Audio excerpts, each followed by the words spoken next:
what's the connection between our leg muscles and our brains?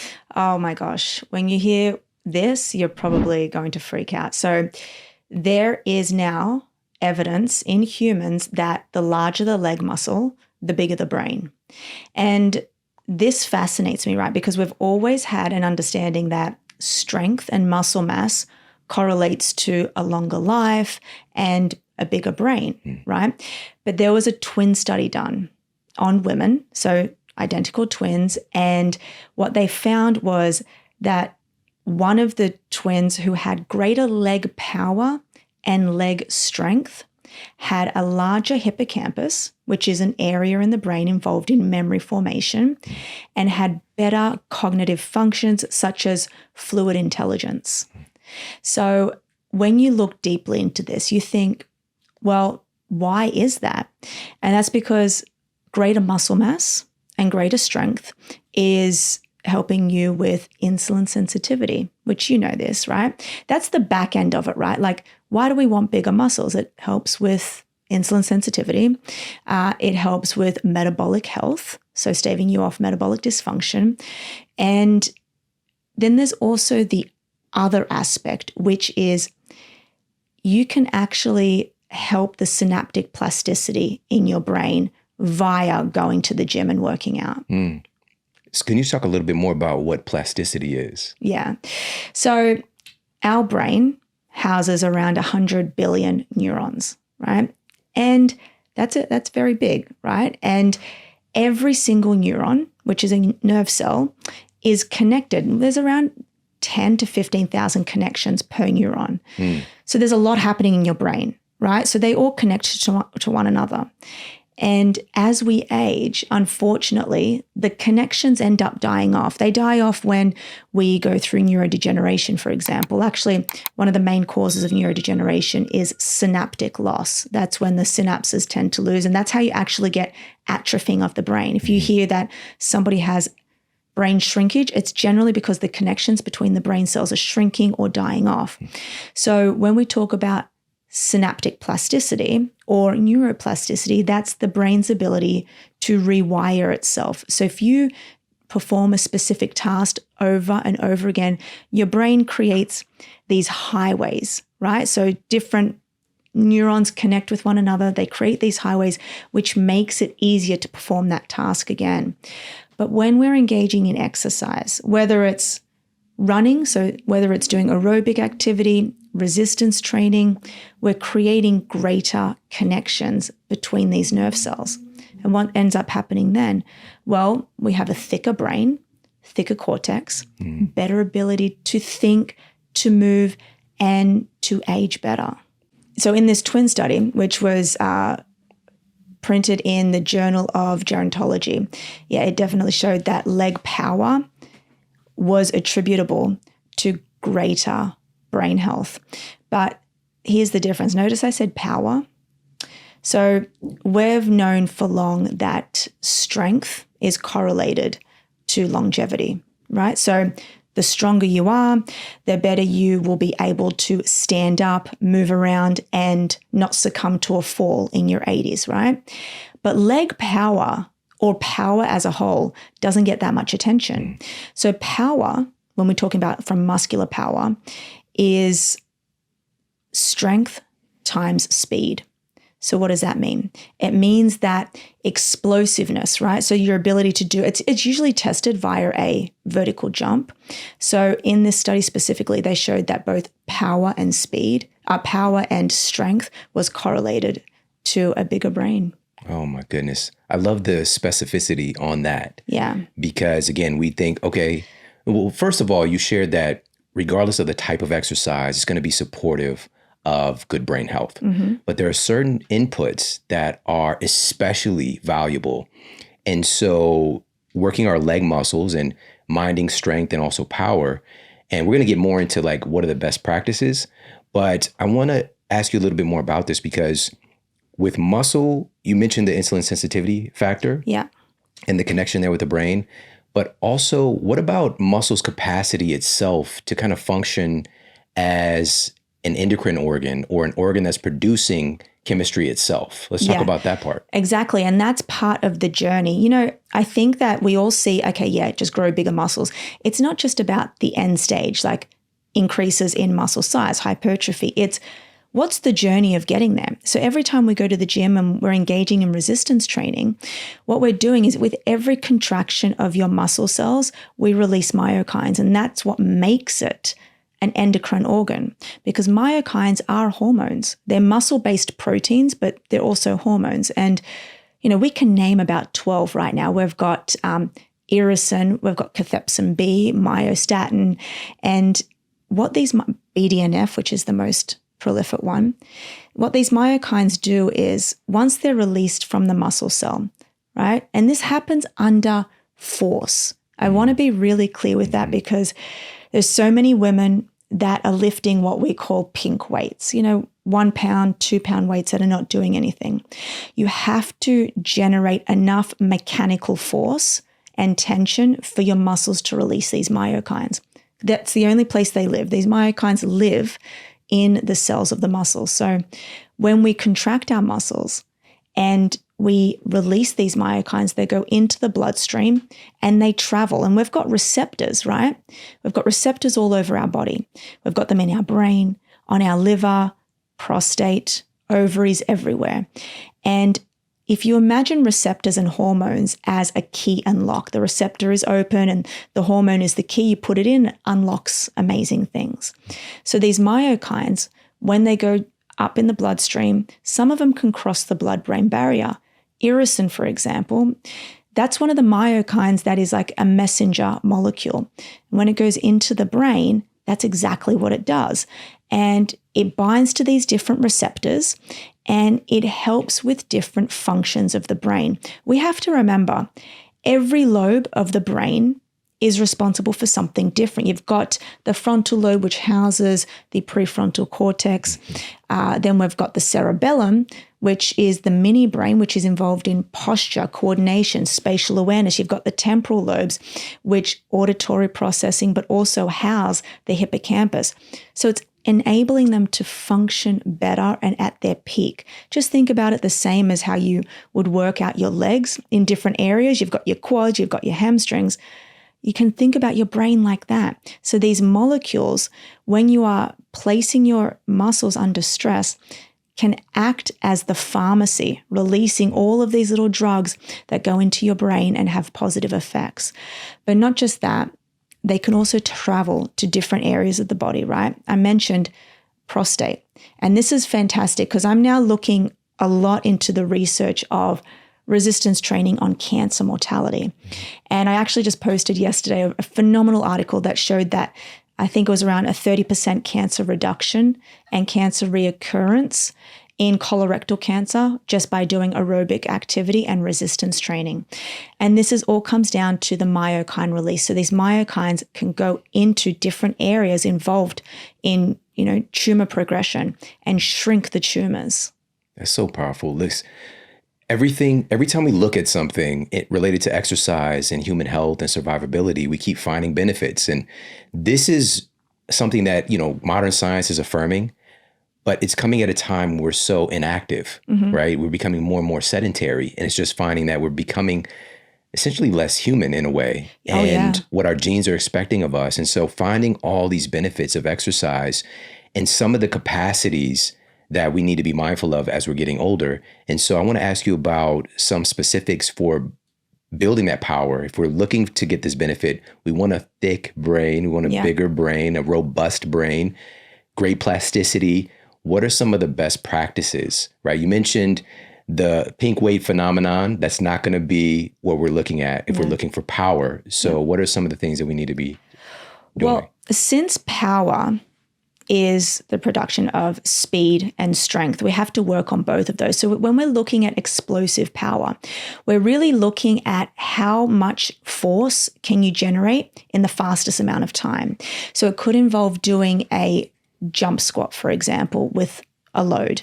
And by the way, you have to be really cautious on your joints, right? I actually performed these tasks in January, and I did my MCL and my my LCL. So you don't want to be doing these with, any type of plyometrics with weights unless you're really conditioned to do so. But you can do them without weights, right?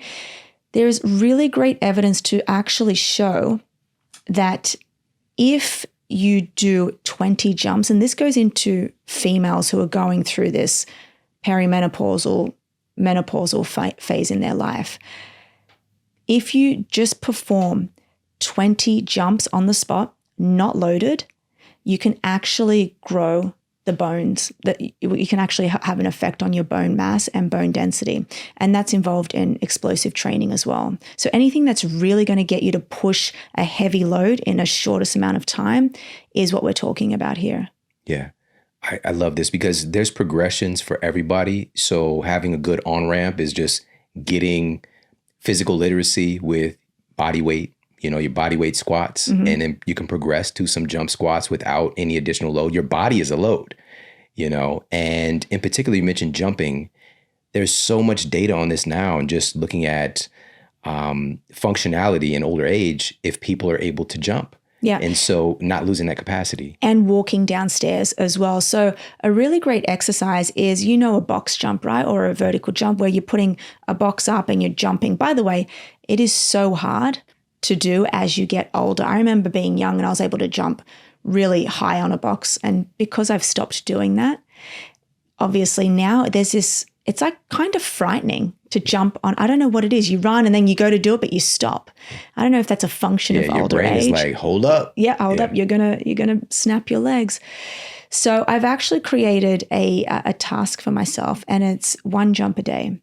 And if I can do 1 box jump a day, that's it. I feel like I won't atrophy in that area. And I've been doing it. So box jumps, but also getting up on the box and then jumping down. Helping with that acceleration and deceleration, which is something that we need as we're getting older. I watch my parents, right?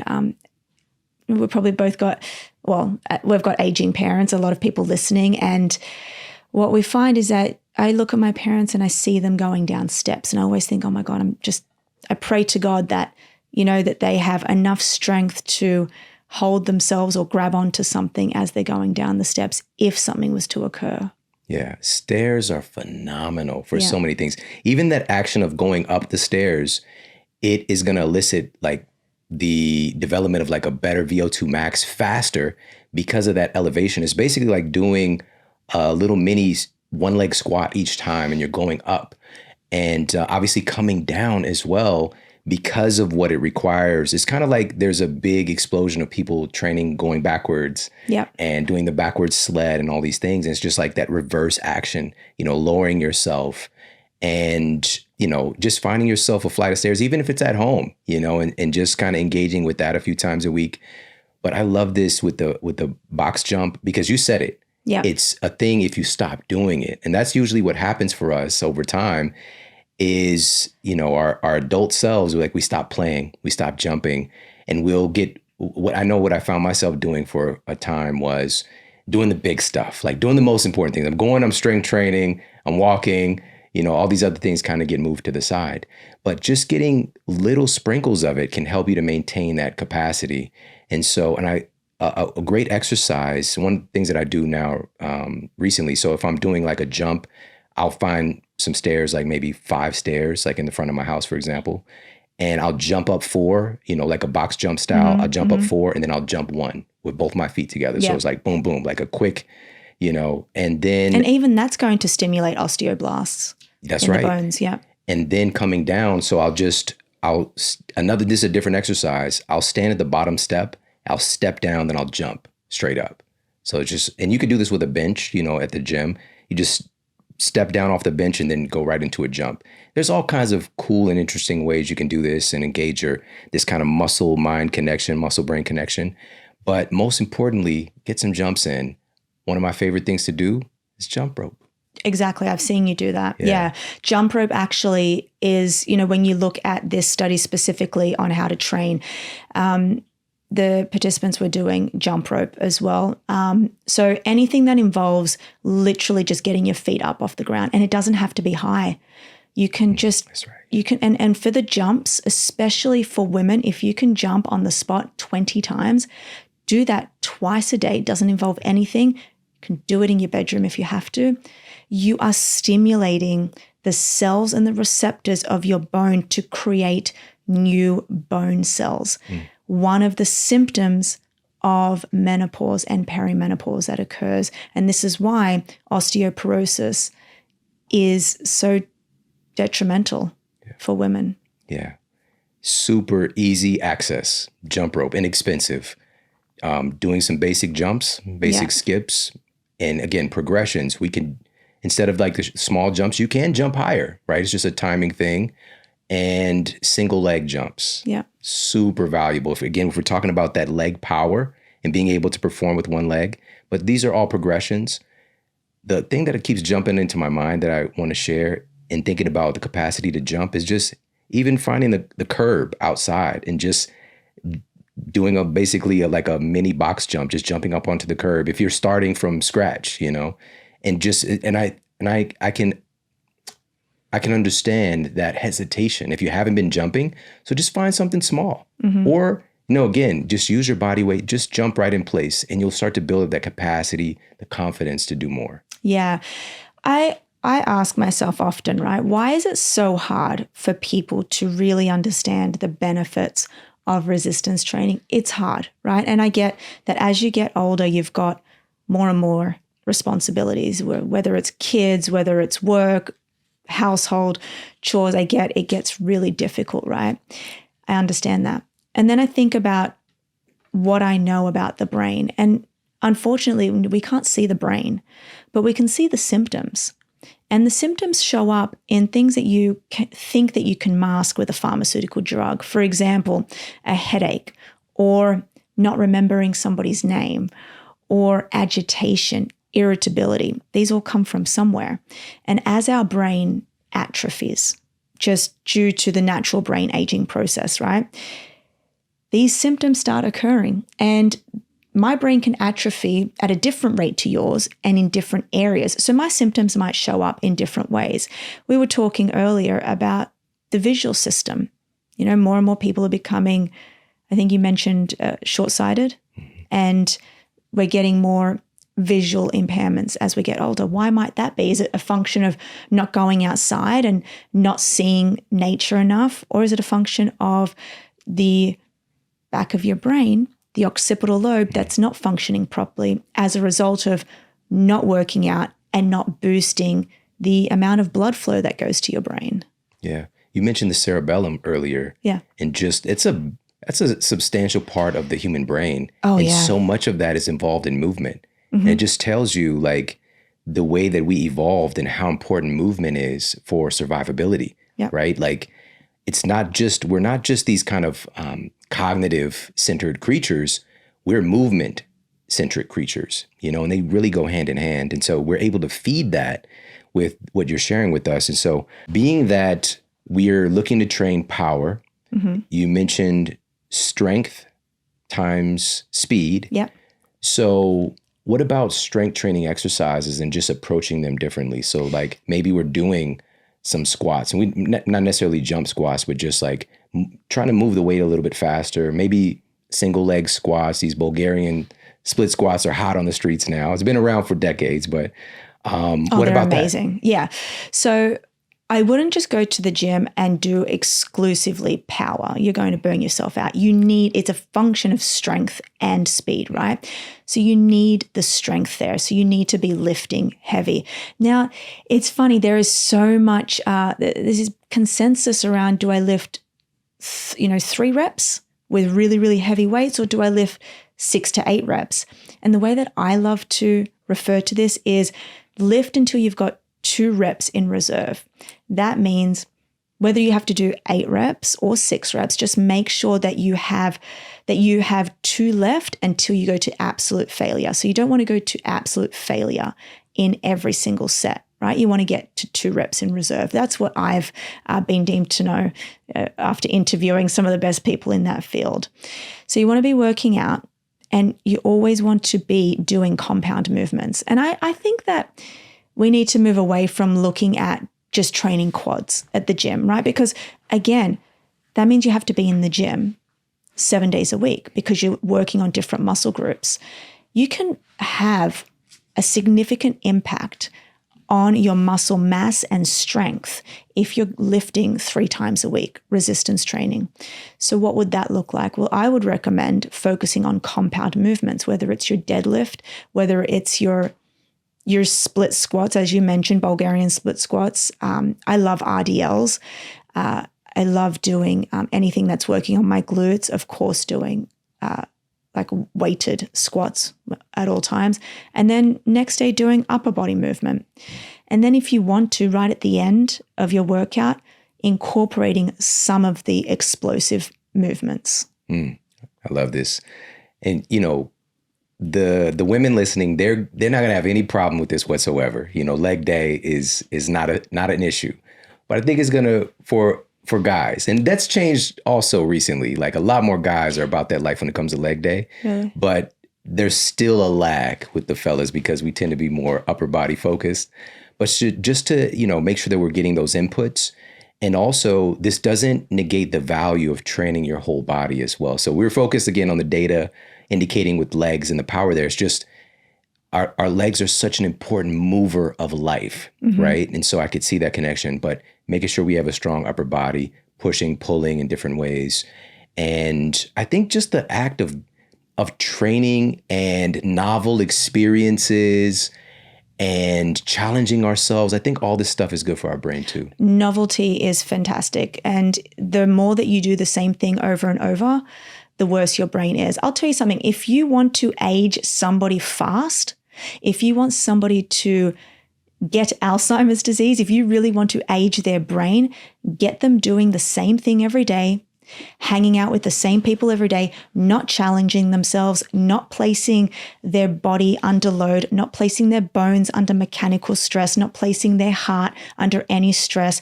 Get them to do that over and over again, and you will see they will age extremely fast. Something challenging that we have access to today, which I want to ask you about, and there's a lot of negative perspective about this particular experience, but there's emerging science on some benefits with this. And it's a way that we can change ourselves, and we find a lot of novelty and we find a lot of achievement and challenge is video games. Oh, right? gosh. You've got some new information about the connection between playing video games and our brains. Let's dig in and talk about this. So it turns out that Super Mario can grow your brain. So there was a really great study that piqued my interest because of neuroathletics. And it showed that participants who were engaging in video games like Super Mario actually had a bigger prefrontal cortex and frontal lobe after playing this game for several hours a day. I don't advocate for sitting in one spot playing this, but it was actually fascinating. So what they found was that the participants who were playing Super Mario grew certain aspects of their brain involved in spatial awareness, particularly the cerebellum, okay, involved in balance and posture and coordination, but also the parietal lobe, and that sits behind the frontal lobe. And when I looked into it, you actually see the MRI and fMRI studies, which showed the thickness of these areas of the brain. So when you look deeper into it and you think about, well, what's the mechanism of action? What is happening here? First of all, novelty, okay? They have to navigate complex tasks. Even though you're staring at a screen, it can be very stressful and demanding on different areas of the brain. Which way do I turn? You're also time under tension, right? Because you have to get there, you have to get to the end of the road in a certain amount of time. You're trying to beat other people. So there's a competitive nature to it as well. Then you are weaving through a different maze. I'm not really great on the nomenclature of this, of video games, but I can only imagine that you're going through some sort of road maze, right? So how to navigate through that. And it's also got reaction time involved in it, which is another function of the prefrontal cortex. This is something that atrophies as we get older. Our ability to react in a shortened amount of time becomes dysfunctional. So as we get older, we start to react in a greater length of time. So we're getting dysfunctions in that area. And then it's hand-eye coordination as well, which I know you and I have covered many times. So all of these 4 aspects, when trained and when placed under pressure, grows new areas of the brain. I want to really point out, and I always say this, neurogenesis does not exist in adults. You cannot grow new brain cells outside of the hippocampus. The hippocampus, which is that seahorse-shaped structure that we're talking about, that atrophies, that gets smaller, that shrinks as we get older. We can grow new brain cells just within that area, even up to 20%. But we can't grow new brain cells in the brain. So when I say thicker brain, I'm not saying that we are growing new brain cells. We are growing more connections between these brain cells. And that is done via exercise and evidently from Super Mario Brothers. Oh, this is awesome. Now, I know you don't know this because, this is something that we grew up with, just part of the culture. Super Mario Brothers, it came with the Nintendo of the original Super Mario Brothers. But there's this power up that you get. Once you get a mushroom, there's this like mushrooms that'll float around. Yeah. Then you get bigger and stronger. And it's like a good analogy for what happens with your brain as well. And, again, I love just giving a caveat, right? We're not advocating to sit there for hours upon hours and play video games, but getting this input, there's crossover. There's multiple studies on this now between playing video games and being more successful as a surgeon, right? Be playing video games and being more successful as an athlete, right? There's this interesting crossover that's taking place, and it really has a lot to do with the brain and what's taking place in the brain, the hand-eye coordination, as you mentioned. Yeah, but the thing is, you have to place your brain under stress. If I was to play Super Mario Brothers with somebody who was really fit, maybe a 15-year-old boy, it would stress me out. But that stress there is good. That stress is good. When that good stress is placed on our brain, that's what enables it to grow. Where it becomes a waste of time is when you're doing it over and over again, and you're doing the same roads and you're not going to the different levels. Actually, that was another part of the study. It was the fact that they achieved level 1. Okay, now they're going to level 2, and level 2 is much harder. You have to go through a tougher road, for example. So it's about novelty, but also about stress. And so many people are still trying to get out of this because they are playing Sudoku, for example. Again, Sudoku could help you with neuroplasticity and help you with your brain as you get older. But if it's easy for you and it's not placing you under any stress, it's probably not going to be beneficial. So we're looking for that hormetic stress. Hormetic stress, yeah. Looking for that good stress input. Dun, dun, dun, dun, dun. That's the Mario music. There's also, in the same realm, there's also a growing body of evidence to show that seeing novel places, right, traveling, looking at different, like architecture, for example, can have the same effects with improving spatial awareness, improving the visual cortex, because you're looking at a new building. You're looking at the way it's shaped. Going to art galleries, things that seeing different colors, seeing different shapes and sizes and different photos, all of these novel experiences is new to your brain, and your brain is like, wow, look at that color. I haven't seen that color in a long time. So it lights up a different area in the brain that hasn't been used probably since primary school. Yeah. I remember this was like, I'm guessing maybe like 7 years ago, I did an episode of the show. It's just like a masterclass and some interesting things that people we might not think about associated with longevity. And one of them was travel, right? And I was like, because again, coming from the environment I come from, I didn't get on a plane until I was 25. It was the first time I got on a plane. And it was my wife, it was her nudging me, she's my girlfriend at the time, like, you haven't been anywhere? We're going, Oh, that's so nice. So she got me out of that environment. I didn't really have any aspirations to leave. And I just see this again in the environment, this slow degradation. We're just kind of really inundated with a certain environment that we're in. And it's so important to see new things, to experience new things. And we can find that at home. We can find that in our day-to-day environment, but you have to proactively turn on this sense of awe and look for those small things. it's just easier if you go to a new environment, if you explore, if you get out of your daily routine.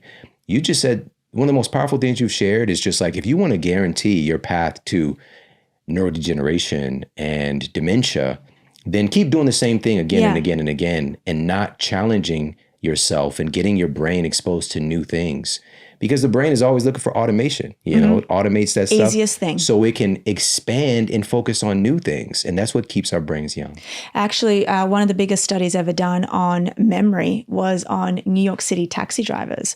And it showed that they had a greater ability to remember, and they had better memory as they aged, because they had to memorize the New York City, all of Manhattan, right? And that is crazy, being able to navigate that crazy city. But it comes back to spatial awareness, comes back to navigation and doing complex tasks. We need to get a special episode of Jeopardy with New York taxi drivers. Yeah. You know, the taxi series. That's just amazing, because again, you just think about, and also the stress as well, navigating those environments. So matching those things up, the necessity for the brain to remember things, and the stress input of actually navigating the environment. So with all this being said, you know, if we really want to boil this down to, we've got proactive things that we need to be engaging in to support the growth and maintenance of our brain. But when it boils down to it, we also need the ingredients that our brain is made of and the chemistry that our brain uses to grow itself. Mm-hmm. And there's a lot of new data emerging about certain nutrient inputs that are very supportive of brain health. And one of those right now is creatine. Creatine is just, I know about creatine literally from 30 years ago. 30 years ago, yeah. My friend took me to the gym for the first time, and he had these creatine supplements, and we're just taking that. And then especially like right around when I was 20, you know, training with this guy who was like a very accomplished bodybuilder and like teaching me stuff, and we'd have creatine supplements, right? Mm-hmm. But it was just like for the bros, you know, it just was just like bigger. This was a muscle centric thing exclusively. But now we know that creatine has some really surprising benefits when it comes to brain health. Let's talk about it. 100%. And creatine is having its moment right now. It's in the spotlight, and rightfully so, because we've been sold this idea that creatine is a bodybuilding drug, that you take it to get bigger muscles and it's really reserved for the bodybuilders. Now we've got substantial evidence to show how incredibly beneficial creatine is for the brain.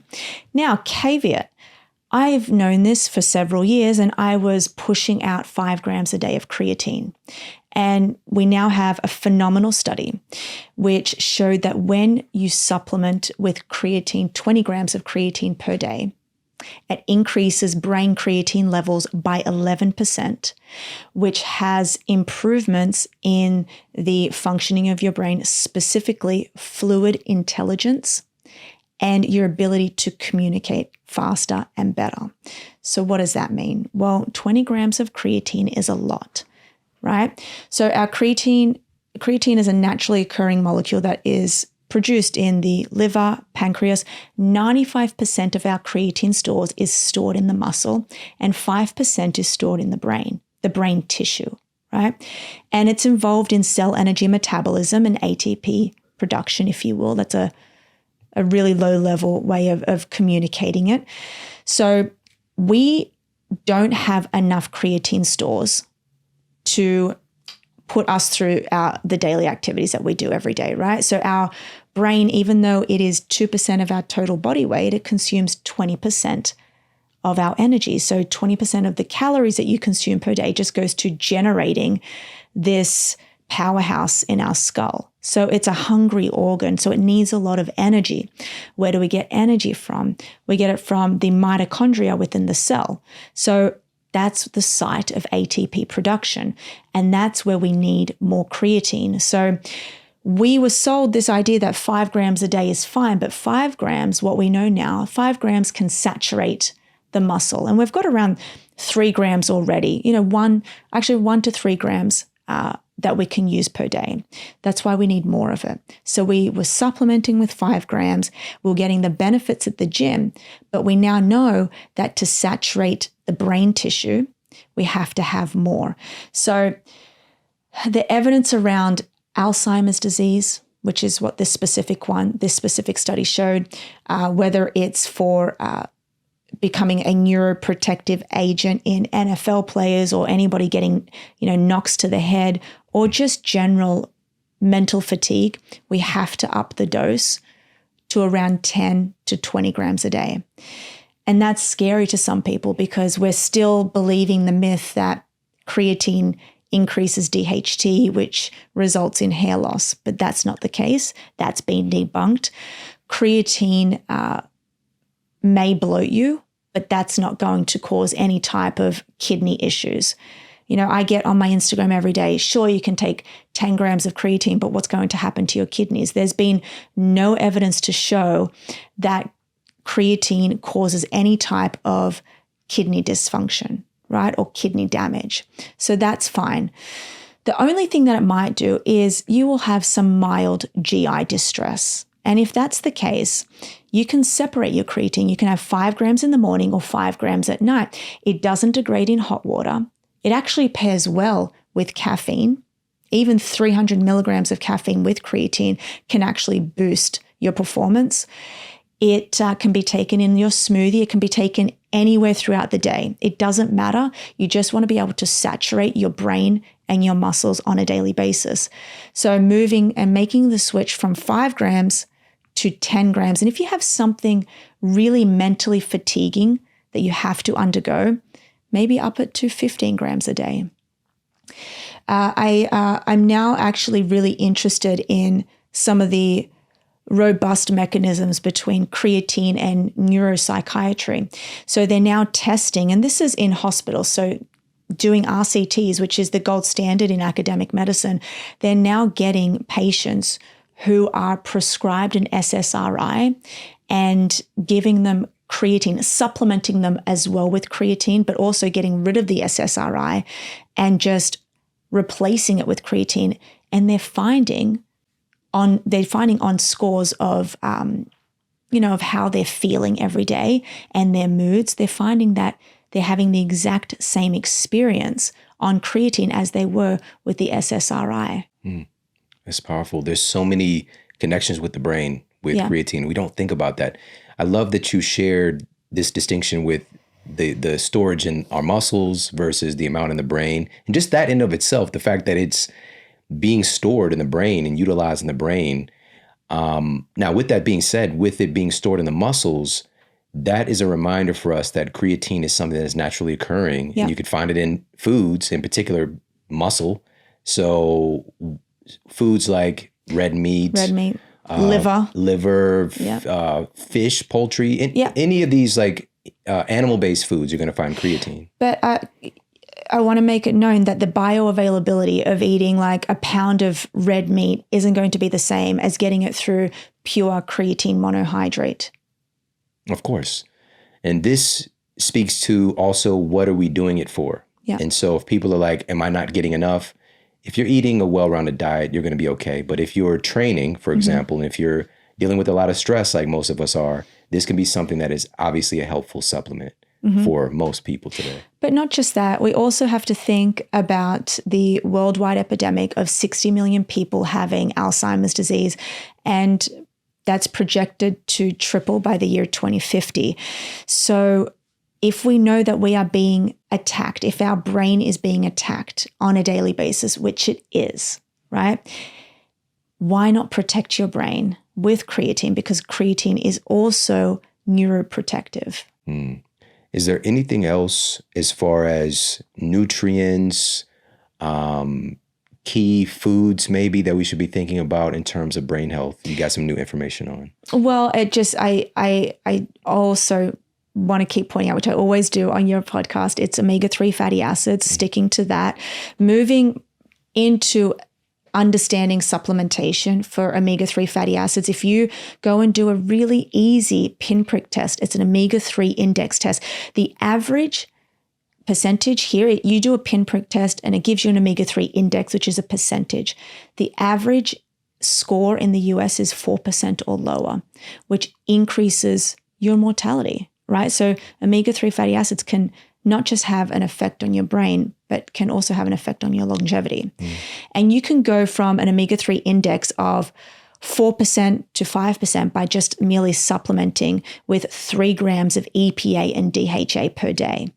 So omega-3 fatty acids, DHA specifically, which is the primary lipid in your brain, is extremely, extremely important.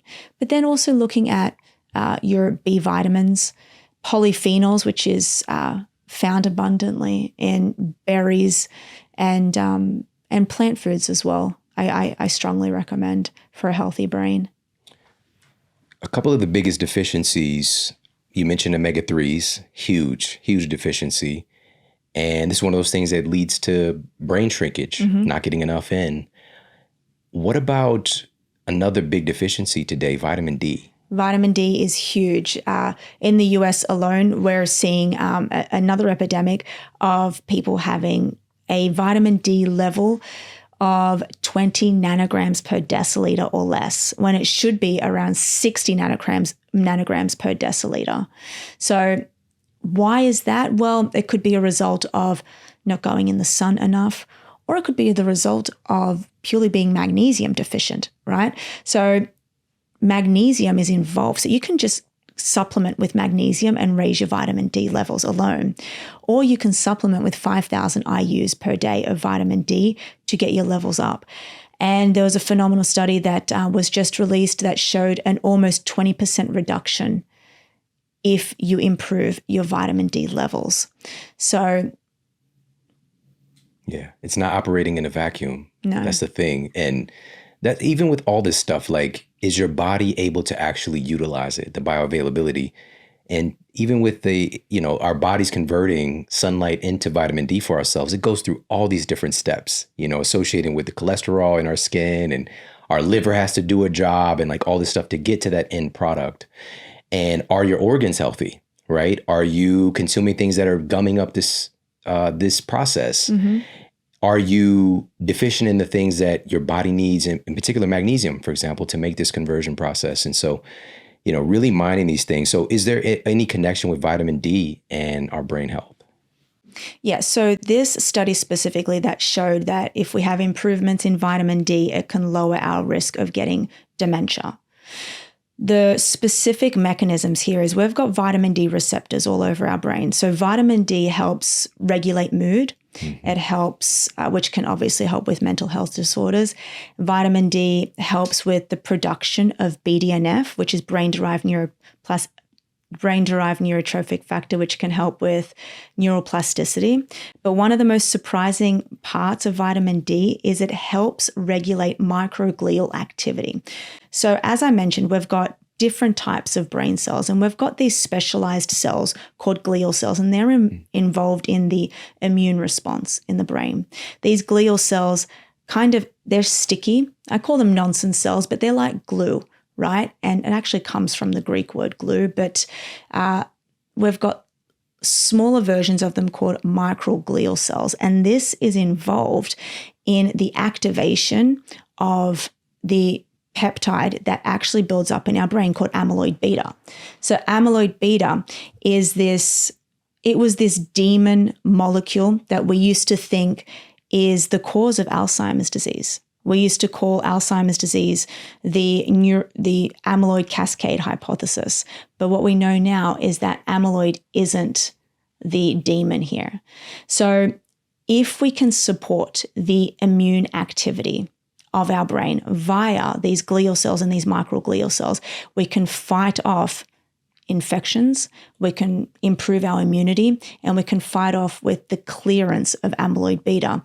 And vitamin D helps with that. So you can think of vitamin D helping the immunity of the brain. That's powerful.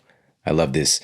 This is one of those things. Vitamin D is like really anti-dementia. Well, yeah, and it also helps. We've got vitamin D receptors in our brainstem in specific areas that is responsible for getting us into deep sleep, right? So our brainstem, if you look at your thumb, it's about this thick and about this long, right? It's not that big, but this is, there's certain areas of it that's involved in breathing and pretty much keeping us alive. But the different areas that is involved in putting us into deep sleep it involves vitamin D. This is actually why the sun, if you go out into the sun, it makes you really sleepy because it activates certain areas that are involved in making us sleepy, putting us into a calm space. So vitamin D helps with that as well. See, look at that. Just living life and you get these inputs and your body's telling you certain things. Yeah. I love that. We've covered so much ground. This is amazing. We played video games for a little bit. We talked about all these different mechanisms with our leg muscles and our brain and key supplements for the brain. So much rich, valuable information. But of course, most importantly, it's taking action. Mm-hmm. If you heard something that really jumped out to you today, that you were like, I'm going to do this consistently, please share that in the comment section. What really spoke to you today? And if you could, can you share where people can get more information, what you're up to, where can people follow you, all that good stuff? I hang out a lot on Instagram, Louisa Nicola _ You can, if you're a coach, a health coach, you're a personal trainer, fitness coach, you can come and do our longevity course, the neuroathletics coaching course. We've had almost 2,500 coaches go through it. And we're teaching coaches how to go from fitness coach to human performance coach in 90 days. So you can come there. And that's it. Talk more about human performance. What are you teaching people? We're literally teaching people how to assess longevity. So we give everyone our 10 core assessments that you can take to your clients. You give them these assessments. They range from grip strength to VO2 max and certain cognitive tests. And once you test them, you can see their rate of aging. And then you can develop a 6-month training program based on those protocols to improve their health span, their lifespan, improve how well they're going to live and get them to performing at their peak. Amazing. And people can get access to this where again? Neuroathletics. That's amazing. On Instagram. Yeah. Neuroathletics. It's always a great time. It is. Thank you. I appreciate you so much for coming to hang out with us. Hey, if you like this video, make sure to check out this video right here. So eyesight and vision are completely separate entities.